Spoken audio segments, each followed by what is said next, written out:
Job वाली बहू। Mummy, आप हमारे साथ बेंगलोर चलो। पापा थे तो अलग बात थी, अब आप अकेली यहाँ गांव में कैसे रहेंगी?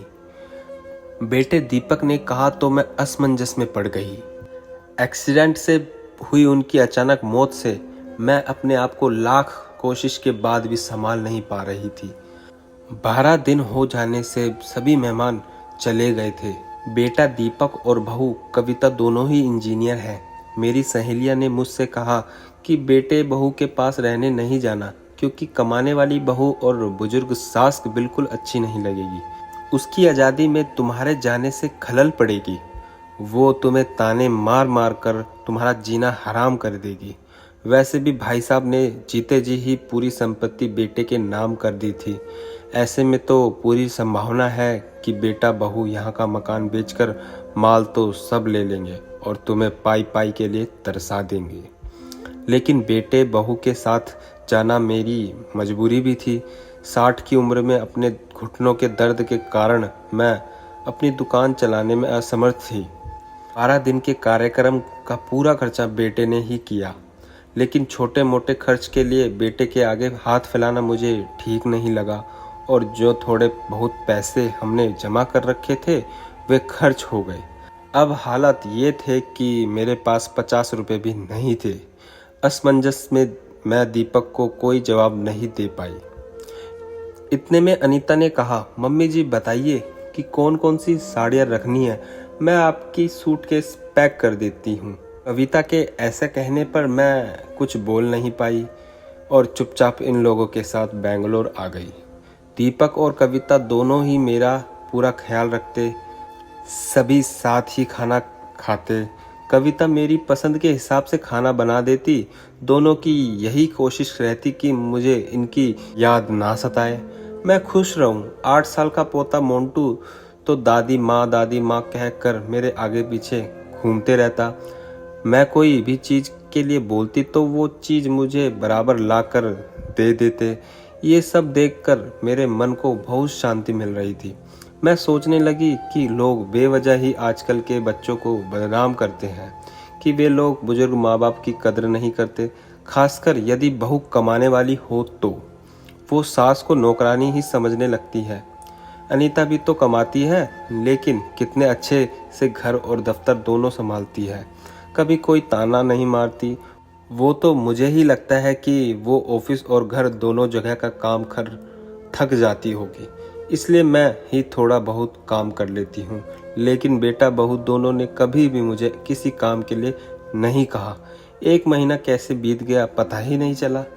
पैसों की कोई ज़रूरत महसूस भी नहीं हुई थी। अब क्या करूँ? मेरा उतरा हुआ चेहरा देखकर मोंटू ने फिर कहा, दादी माँ प्लीज़ ले दीजिए ना। सॉरी बेटा, मैं अपना पर्स घर में ही भूल गई। मेरे ऐसा कहने पर मोंटू ने मेरी तरफ कुछ अजीब नज़रों से देखा। उसे लगा कि चॉकलेट ना दिलाना पड़े, इसलिए मैं बहाना मार रही हूँ। लेकिन मैं कर भी क्या सकती थी? मुझे अपनी मजबूरी पर रोना आने लगा।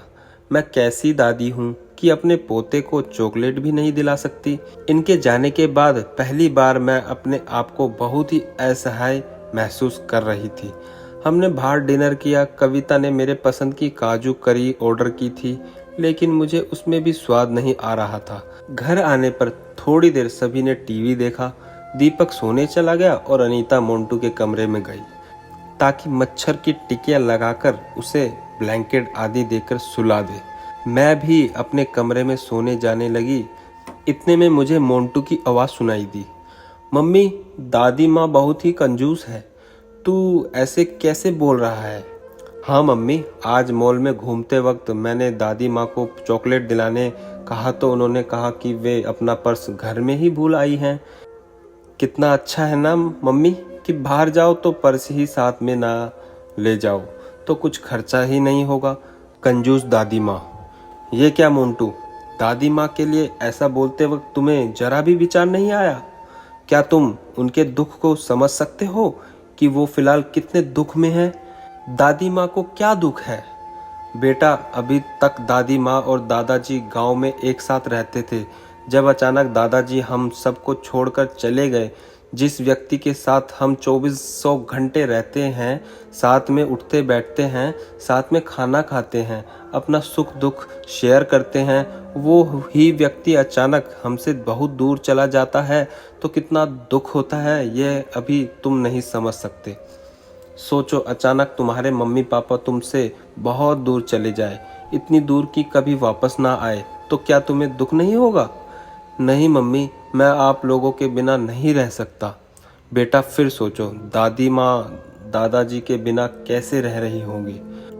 ऐसी स्थिति में यदि वो अपना पर्स घर में भूल गई तो तुमने उन्हें कंजूस तक कह दिया? तुम्हें तुम्हारे प्रति उनका प्यार नहीं दिखा? जब भी तुम्हें स्कूल से आने में 5-10 मिनट की भी देरी हो जाती है तो वो लगातार बालकनी में खड़े होकर तुम्हारा रास्ता देखती रहती है। उस दिन उनके घुटनों में बहुत दर्द होने के बावजूद तुम्हारे कहने पर उन्होंने तुम्हारी मनपसंद रसमलाई बनाई थी। इसलिए बेटा, किसी के लिए कोई भी राय बनाने से पहले उस व्यक्ति के दृष्टिकोण से भी सोचना चाहिए।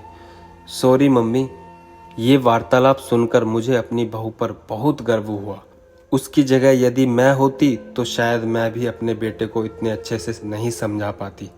सुबह दीपक ऑफिस चला गया और मोंटू स्कूल। कविता ऑफिस जाते जाते मेरे हाथ में कुछ रुपए देने लगी। ये क्यों बहू, मुझे पैसों का क्या काम है?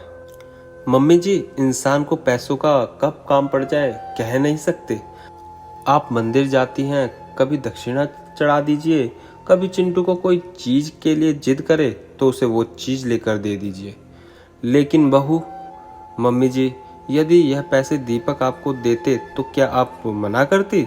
नहीं ना, आपकी बहू भी कमाती है तो फिर आप अपनी बहू से पैसे क्यों नहीं ले सकती? कविता की बातें सुनकर खुशी के मारे मेरी आंखों में पानी आ गया।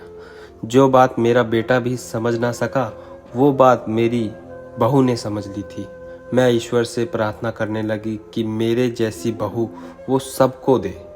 लोग बेवजह ही कुछ कमाने वाली बहुओं के दुर्व्यवहार को देखकर सभी कमाने वाली बहुओं पर लांछन लगाते हैं कि वे बुरी और घमंडी होती हैं, सास ससुर उनको बिल्कुल अच्छे नहीं लगते आदि।